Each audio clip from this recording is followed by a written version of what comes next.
அனைவருக்கும் தெய்வீக வணக்கம். நான் உங்கள் Karthik. Welcome to divine truth YouTube channel. இன்னைக்கு நம்ம பார்க்க போறது, நீங்கள் நினைப்பது எதுவானாலும் சரி அது 11 நாட்களில் நடக்க ஒரு டம்ளர் தண்ணீர் மற்றும் ஒரு கிராம்பு போதும். இதுல எந்த ஒரு மந்திரங்களோ பூஜைகளோ கிடையாதுங்க. எல்லாருமே ஃபாலோ பண்ணலாம். நம்ம யூடியூப் சேனல்ல நினைத்தது நடப்பதற்காக நிறைய மந்திர ஜபங்கள், நாம ஜபங்கள், ரகசிய வழிபாட்டு முறைகள், தாந்திரீக முறைகள் மற்றும் லா ஆஃப் அட்ராக்ஷன் மெத்தட்ஸ்னு பல பதிவுகளை பார்த்துக்கிட்டு இருக்கோம். அந்த வரிசையில இப்ப நம்ம பார்க்க போறது மிக மிக எளிமையான ஒரு தாந்திரீக முறை. இந்த தாந்திரீகத்தை செய்ய போறவங்களுக்கு எந்த விதமான கட்டுப்பாடுகளோ தடைகளோ கிடையாதுங்க. தொடர்ந்து 11 நாட்களுக்கு நம்ம ஃபாலோ பண்ணணும். அதுதாங்க முக்கியமான விஷயம். சரிங்க, இந்த தாந்திரீகத்தை எப்படி எந்த நேரத்தில் செய்யணும்ன்றத இந்த வீடியோல டீடைல்டா நம்ம தெரிஞ்சுக்கலாம். அதற்கு முன்னாடி நம்ம சேனலை இப்பதான் நீங்க ஃபர்ஸ்ட் டைம் பாக்குறீங்கன்னா மறக்காம சப்ஸ்கிரைப் பண்ணிக்கோங்க. பக்கத்துல இருக்க பெல் ஐகானையும் பிரஸ் பண்ணிக்கோங்க. அப்பதான் அப்லோட் பண்ற எல்லா பயனுள்ள தகவல்களும் உடனடியா உங்களுக்கு நோட்டிபிகேஷன்ல வரும். நம்ம சேனலை ரெகுலரா பார்க்கறவங்களுக்கு தெரியும், நம்ம அப்லோட் பண்ணக்கூடிய எந்த ஒரு வழிமுறைகளாக இருந்தாலும் அது மிகவுமே எளிமையானதாக இருக்கும். அதே நேரத்தில் உடனடியாக பலனை கொடுக்கக்கூடியவை. அதன் அடிப்படையில் இப்ப நம்ம பார்க்க போகும் இந்த தாந்திரிகமும் இருக்கிறதுலயே ரொம்பவுமே சிம்பிளான ஒரு மெத்தட்னு சொல்லலாம். ஒரு டம்ளர் தண்ணீர் மற்றும் ஒரு கிராம்பு நம்ம பயன்படுத்த போறோம். எல்லா வீட்லயுமே சுலபமாக இருக்கக்கூடிய பொருள். ஆல்ரெடி நம்ம பார்த்ததை போல இதுல மந்திரங்களோ பூஜைகளோ கிடையாதுங்க. சோ இதற்கு எந்த விதமான கட்டுப்பாடுகளோ தடைகளோ இல்லை. அதாவது நீங்க குளிச்சிட்டு தான் இந்த மெத்தடை ஃபாலோ பண்ணணும்னு கிடையாது. அசைவம் நீங்க சாப்பிட்டிருந்தாலும் இந்த டெக்னிக்கை யூஸ் பண்ணலாம். பெண்கள் தீட்டு நேரமாக இருந்தாலும் நீங்க பிரேக் எடுக்கணும்ன்ற அவசியம் இல்லை. பெண்கள் தீட்டுன்னு மட்டும் கிடையாதுங்க, வேறு எந்த வகையான தீட்டாக இருந்தாலும் நீங்க இடைவெளி எடுக்கணும்ன்ற அவசியம் கிடையாது. அடுத்த மிக மிக முக்கியமான விஷயம், இந்த தாந்திரிகத்தை நைட்டு நீங்க தூங்க போறதுக்கு முன்னாடி தான் செய்யணும். உங்க எல்லா வேலையுமே நீங்க முடிச்சிட்டு ஃபைனலா தூங்க போறதுக்கு முன்னாடி இந்த தாந்திரிகத்தை செஞ்சுட்டு தூங்குங்க. சப்போஸ் நீங்க ஷிஃப்ட்ல ஒர்க் பண்றவங்களாக இருக்கீங்க, நீங்க வேற நேரத்துல தூங்குவீங்கன்னா எந்த டைம்ல தூங்க போவீங்களோ அந்த டைம்ல இந்த மெத்தடை நீங்க ஃபாலோ பண்ணணும். ஆண்கள் பெண்கள் யார் வேணாலும் இந்த டெக்னிக்கை யூஸ் பண்ணலாம். அதே போல குறிப்பிட்ட சில கோரிக்கைகளுக்காக மட்டும்தான் இந்த மெத்தடை பயன்படுத்தணுமான்னு கேட்டீங்கன்னா அப்படி கிடையாதுங்க.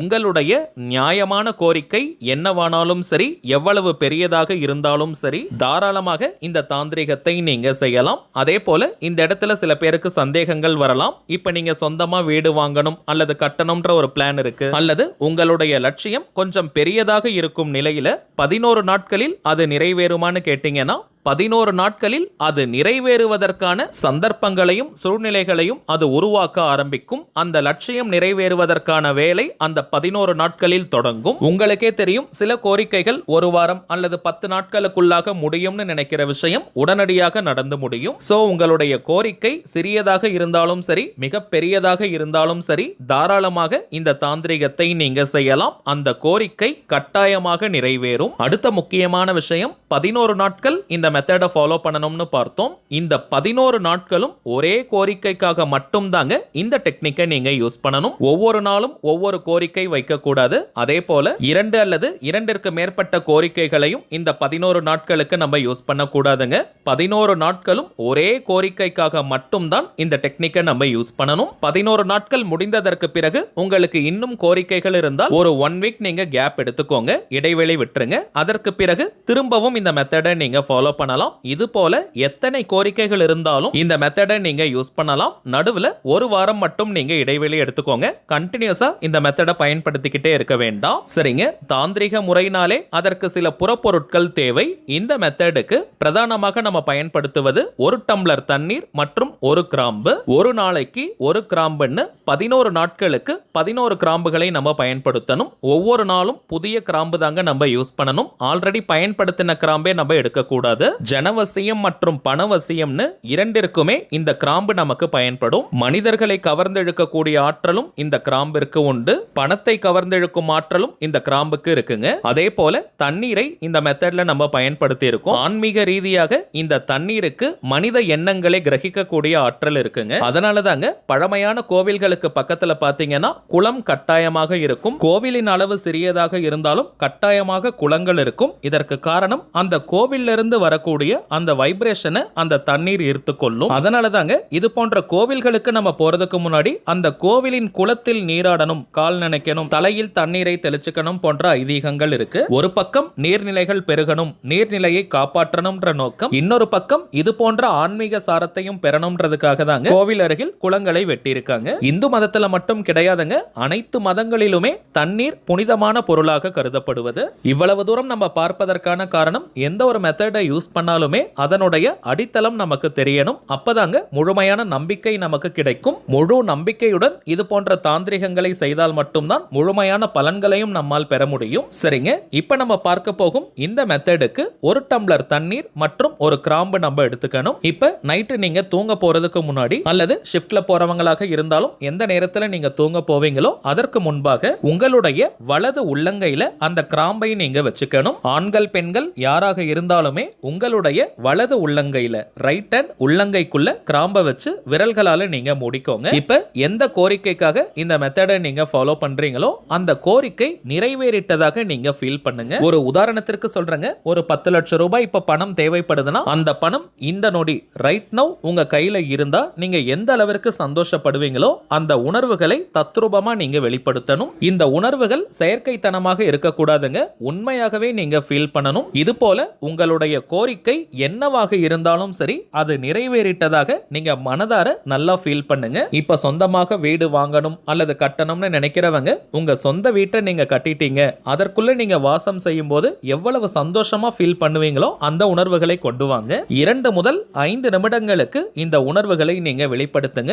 எந்த ஒரு அவசரமும் பதட்டமும் வேண்டாம், நீங்க பொறுமையா இந்த மெத்தடை ஃபாலோ பண்ணுங்க. எத்பாவம் தத்பவத்தின்னு உங்களுக்கு தெரியும், எதை நம்ம பாவிக்கிறோமோ அதுவாகவே நாம் ஆகிறோம். நம்முடைய எண்ணங்களை காட்டிலும் உணர்வுகளுக்கு தாங்க அதிகமான சக்தி உண்டு. நம்முடைய உணர்வுகள் தான் இந்த பிரபஞ்சத்துக்கிட்ட பேசுகின்ற மொழி. சோ நீங்க ரிலாக்ஸ்டா நல்லா ஃபீல் பண்ணுங்க. உங்களுக்கு ஆனந்த கண்ணீரே வரணும், அந்த அளவிற்கு உணர்வு பூர்வமா நீங்க கற்பனை உலகத்துக்கு போகணும். உங்களுடைய ஃபீலிங்ஸை ஆழமாக நீங்க வெளிப்படுத்தியதற்கு பிறகு உங்க கையில இருக்கக்கூடிய அந்த கிராம்பை டம்ளர்ல இருக்கக்கூடிய அந்த தண்ணீர்ல போட்டுருங்க. இப்ப அந்த டம்ளரை நீங்க க்ளோஸ் பண்ணி வச்சிருங்க. டம்ளரை நம்ம மூடி வைக்கணும், ஏன்னா அடுத்த நாள் அந்த தண்ணீரை நம்ம குடிக்க போறோம். சோ டம்ளரை க்ளோஸ் பண்ணி வைங்க, ஏன்னா ஏதாவது பூச்சிகள் விழுவதற்கான வாய்ப்புகள் இருக்கும். சோ க்ளோஸ் பண்ணி வச்சுட்டு அடுத்த நாள் காலையில் எழுந்தவுடன் அந்த தண்ணீரை நீங்க குடிச்சிருங்க. அந்த கிராம்பை நீங்க எடுத்துருங்க, தண்ணீரை மட்டும் தாங்க குடிக்கணும், கிராம்பு நம்ம சாப்பிடக்கூடாது. அந்த கிராம்பினுடைய சாரம் அந்த தண்ணீரில் கலந்திருக்கும். சோ பொறுமையா அந்த தண்ணீரை குடிங்க. பிரஷ் பண்ணிட்டு தான் குடிக்கணுமா அல்லது காகல் பண்ணிட்டு வாய் கொப்பளிச்சுட்டு குடிக்கலாமானா அது உங்களுடைய விருப்பம். ஆனால் காலையில் அந்த தண்ணீரை நீங்க மறக்காம குடிச்சிருங்க.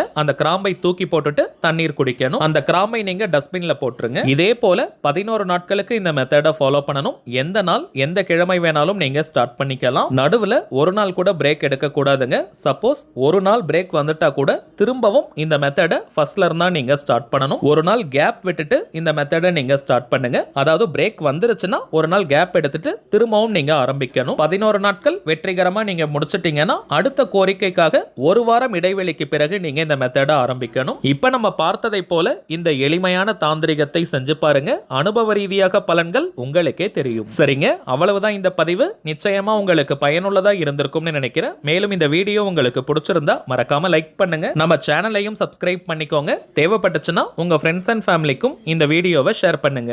அடுத்ததா இன்னொரு முக்கியமான தலைப்போட நான் உங்களை சந்திக்கிறேன். என்றும் அன்புடன் கார்த்திக். நன்றி.